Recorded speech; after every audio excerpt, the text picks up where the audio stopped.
Hi guys, and welcome to another episode of Kabir Considers. In this video we're going to react to what would happen if a nuclear bomb hit New York City tomorrow.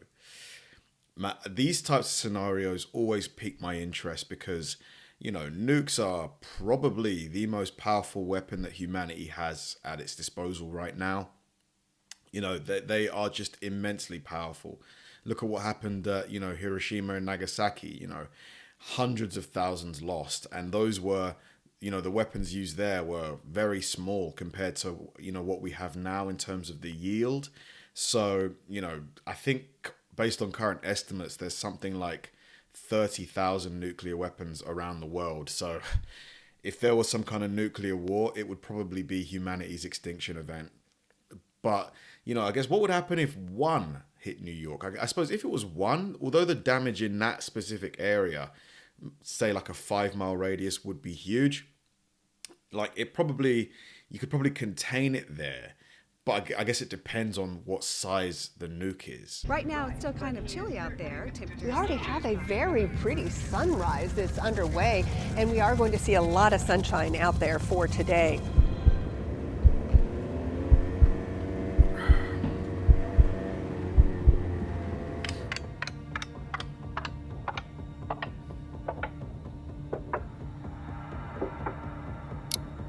Wow.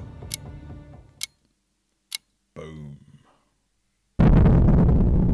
If we imagine a terrifying scenario where a nuclear weapon was to hit a major US city like New York, the consequences would be devastating.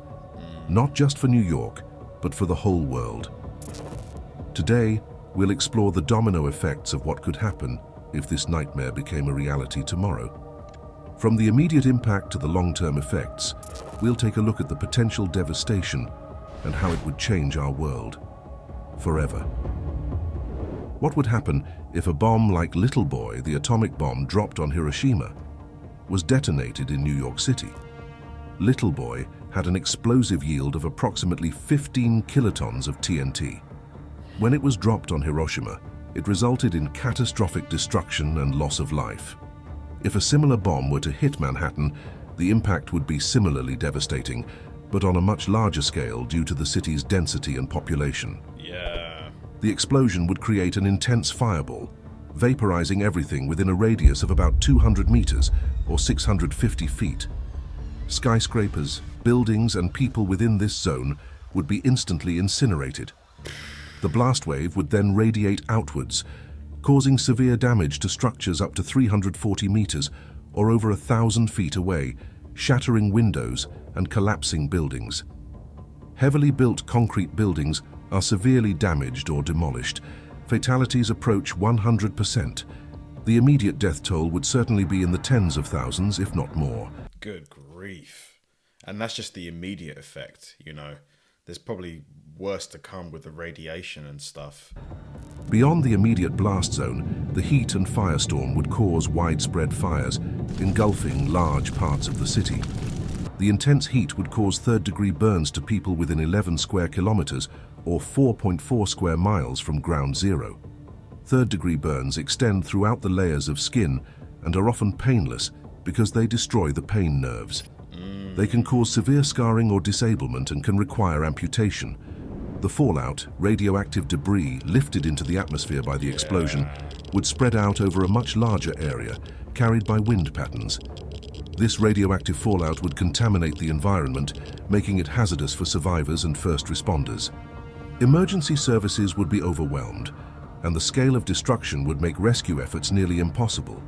Hospitals would be flooded, and the city's infrastructure would be shattered. And the people that go in to help, unless they're wearing thick hazmat suits, that are airtight, you're probably going to, ingest some of that radiation. Like what happened in Chernobyl, the people that went and helped, like they all got really sick, didn't they? The psychological impact on survivors would be enormous, and the city would face a long, difficult path to recovery, if recovery were even possible. However, such a scenario with a Little Boy atomic bomb detonating in New York is extremely unlikely. Only if terrorists could somehow get their hands on such a weapon could it happen, but the likelihood of that is very low. If a nuclear weapon were to detonate over New York City, it would most likely come from a nuclear-armed state, plunging the world into a possible nuclear world war. While New York City is a symbolic and economic hub, it lacks significant military targets, making it less likely to be a primary target in a nuclear conflict. Washington, D.C., with its concentration of political and military leadership, or U.S. nuclear silos, aimed at crippling the nation's nuclear arsenal, are more probable targets. Striking these locations would aim to dismantle the U.S. command structure and reduce its retaliatory capabilities. However, there is an incentive to deliberately target densely populated areas like New York to maximize civilian casualties and cause widespread panic and destabilization, a strategy known as counter-value targeting. This approach aims to break the enemy's will to fight by inflicting massive civilian and infrastructural losses. The US and Russia possess the world's largest nuclear... But in doing that, that just breeds like hatred and resentment, doesn't it? Not to say it's not effective, but if you're inflicting that kind of emotional anguish on a group of people, they're going to want to retaliate at some point. Nuclear arsenals, remnants of the Cold War's arms race. Today, they continue to maintain and develop these formidable stockpiles, with Russia holding approximately 5,997 nuclear warheads and the US close behind with 5,550. Okay, so it's not quite the 30,000 that I thought, but still, if you add the rest of the world, it's probably going to be around 15,000. Still quite a lot, isn't it? Considering only two of them took out 200,000 people in Japan. Numbers alone are staggering, but the modern capabilities of these weapons make the situation even more alarming. Russia's arsenal includes the infamous Satan missile, known officially as the R-36. It has been a cornerstone of Russia's nuclear deterrent. However, it is the newer RS-28 Sarmat that truly represents the terrifying potential of modern nuclear technology. The RS-28 Sarmat, also known as the Satan II, is designed to carry multiple warheads and has the capacity to evade missile defenses, making it a potent tool of destruction. It can deliver up to 15 warheads anywhere in the world, ensuring that no target is beyond its reach. This means that a single missile can deliver 15 separate nuclear warheads to different targets. I have to say, the way it takes off and sheds the barrel at the bottom and the rings is quite cool. 15 separate nuclear warheads to different targets. Wow. This capability is known as multiple independently targetable re-entry vehicles, making the Satan II missile a highly destructive and versatile weapon designed to overwhelm defenses and deliver catastrophic damage to multiple targets. Based on various reports and analyses by defense experts, the Satan II missile has a total payload capacity that can unleash a maximum energy anywhere from 15 to 50 megatons of TNT. Megatons, not kilotons. Now, let's imagine the terrifying scenario on the lower end. A single Satan II missile is launched towards New York City, with each of its 15 warheads having a yield of 1 megaton of TNT. The Satan II missile can only be launched from land-based silos. If launched from the Uzhur missile base in southern Siberia, it would travel over 9,250 kilometers, or over 5,750 miles, to reach New York City. Long way. With a top speed of Mach 20, and taking into account the different phases of flight, it would reach New York in about 30 to 35 minutes. Wow, 30 minutes? 9,000 miles? Or kilometers? That's insane. That's super quick. Even though it is extremely unlikely that a single missile would be used in a nuclear war scenario, for educational purposes, we will imagine that a Satan II missile is launched and has now reached New York City to understand the raw power of such weapons. In our earlier example, we imagined a little boy atomic bomb detonating over New York City with an energy of 15 kilotons of TNT. Now consider the Satan II missile, which has 1,000 times that power at 15 megatons of TNT. If we thought it would be difficult for New York to recover from a little boy atomic bomb, there is no question that the RS-28 missile would utterly destroy the city. The largest US thermonuclear weapon ever detonated, Castle Bravo, had a 15-megaton energy release, providing data and simulations that help us understand the potential effects of a nuclear strike of this magnitude. If a Satan II missile, with its 15-megaton yield, were to detonate over New York City, the destruction would be catastrophic. The explosion would create a fireball with a radius of over 4 kilometers, or 2.6 miles, vaporizing everything within an area of over 50 square kilometers, or 19 square miles. 50 kilometers across. That's like what, the whole of Manhattan? The whole of it, like in entirety. The extreme heat would produce temperatures higher than the surface of the sun, incinerating buildings, vehicles, and people in an instant. Beyond the immediate fireball, the thermal radiation would cause third-degree burns up to 34 kilometers or 21 miles away. This would encompass most of the New York metropolitan area, causing severe burns and igniting widespread fires that would be impossible to control. While the biggest payload capability of a US missile is found in the Trident II submarine-launched ballistic missile, or SLBM, the Trident II can carry multiple independently targetable re-entry vehicles, each with a nuclear warhead. Typically, it can be equipped with up to 8 warheads, each with a yield of around 475 kilotons, although it can theoretically carry up to 14 warheads, depending on the configuration and the mission requirements. Honestly, I can understand why there's certain people that want us to completely disarm ourselves of nuclear weapons. You know, I get it. You know, it would, in an ideal world, if every country got rid of its nukes, then nobody would have them. There's no risk of a nuclear war. But can you really trust that every country would get rid of all of its nukes? I don't. The cynic in me thinks that certain countries would keep a few just in case, you know. So with that risk in mind, you just cannot get rid of them. Because if there's still only 1 or 2 in existence, that country has the upper hand, you know? This makes the Trident II one of the most powerful and flexible delivery systems in the US nuclear arsenal. If the US were to launch a Trident II missile against Moscow, the most plausible launch sites would be from submarines in the Black Sea or the Baltic Sea.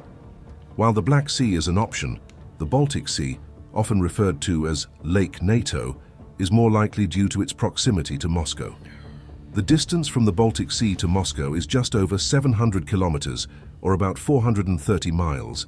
Considering the missile's top speed of Mach 24, approximately 29,000 kilometers per hour, or 18,000 miles per hour, and accounting for the various flight phases, it would likely reach Moscow in just over 10 minutes. Upon detonation, the missile's multiple warheads, each with a yield of up to 475 kilotons, would create immense destruction. The initial blast would generate a fireball with temperatures hotter than the sun, vaporizing everything within a radius of several kilometers. The shockwave would flatten buildings and infrastructure over a wide area, while the intense heat would ignite fires causing further damage. The electromagnetic pulse, or EMP, generated by the explosion would disable electronic devices and communications over a vast area, compounding the chaos. So you wouldn't be able to call for emergency services. You basically have anything you can see or hear. That's what you have to help you. Horrible situation. The combined effects of the blast, heat, radiation, and EMP would result in catastrophic loss of life and infrastructure, effectively crippling Moscow and severely impacting Russia's ability to function as a nation. During the Cold War and beyond, there have been discussions and plans involving the use of nuclear weapons to create catastrophic events like tsunamis. One such Soviet project, codenamed Lavina, meaning avalanche, aimed to create an artificial tsunami using a massive explosion, intended to cause significant casualties and damage to coastal cities. This project was conceived as an alternative to traditional nuclear weapons, leveraging the destructive power of a massive wave to wipe out enemy coastal cities.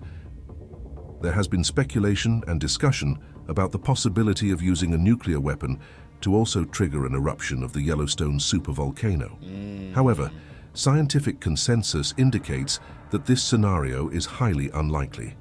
The energy required to trigger an eruption far exceeds what a nuclear detonation could provide.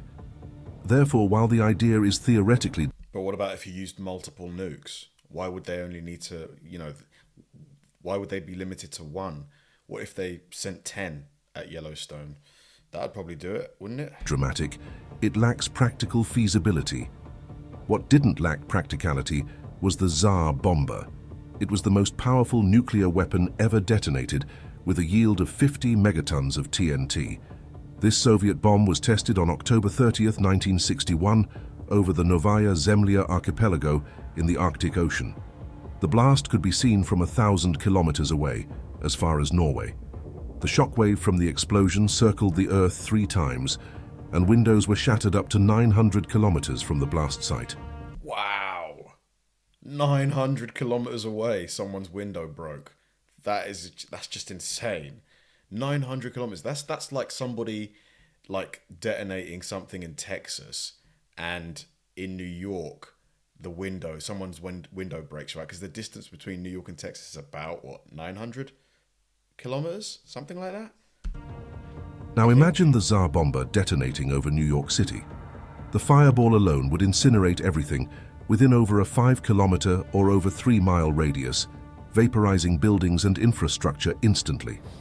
Heavy blast damage would spread over a radius of 9 kilometers, covering over 250 square kilometers, or about 100 square miles, resulting in the total destruction of most buildings and severe injuries to anyone in this zone. Moderate blast damage would extend even further, up to 20 kilometers, covering a staggering 1,350 square kilometers, or over 500 square miles. In this area, most residential buildings would collapse from overpressure, causing universal injuries and widespread fatalities. The chances of fires starting in commercial and residential buildings would be extremely high, and these fires would spread rapidly due to the extensive damage. The optimal height of burst to maximize these effects would be 11.5 kilometers, or over 7 miles, ensuring the greatest possible area of devastation. Thermal radiation from the explosion would cause third-degree burns up to 60 kilometers, or 37 miles away. The intense heat would ignite fires over this vast area, adding to the overall destruction. The Tsar Bomba was never designed as a practical weapon, but rather to demonstrate the sheer power that could be unleashed. Some experts believe that the higher end of the yield range for the Satan II missile reaches 50 megatons, exactly the yield of the Tsar Bomba, making this scenario even more terrifying. Since the Tsar Bomba could be seen from as far as Norway, a nuclear weapon with a 50 megaton energy detonation over New York City would be visible all the way to Columbia, South Carolina, and would shatter windows across Tennessee, Kentucky, Indiana, Michigan, and up north reaching Quebec, Canada. This is the power of just a single nuclear weapon with a 50 megaton explosion. Witnessing such a terrifying scenario over New York City would certainly mean the end of civilization as we know it, as the retaliation response would trigger a global nuclear war, leading to unimaginable destruction and loss of life. Intense. Nightmare scenario. It would be absolutely horrible. It would be probably, like the narrator said, the end of the world, because the US government would have to hit back. It would have to. It would take an unbelievable amount of restraint for a nuke not to be sent back within seconds. So yeah, it would probably lead to, if anybody's seen the show Fallout, it would probably lead to something like that. It's just nukes, it's a difficult topic, because in a perfect world we wouldn't need them. But if somebody has them, you can understand the logic that if someone has them, you kind of want them to, just to prevent them ever being used against you. Thanks for watching, guys. If you enjoy my videos, help me out by liking and subscribing.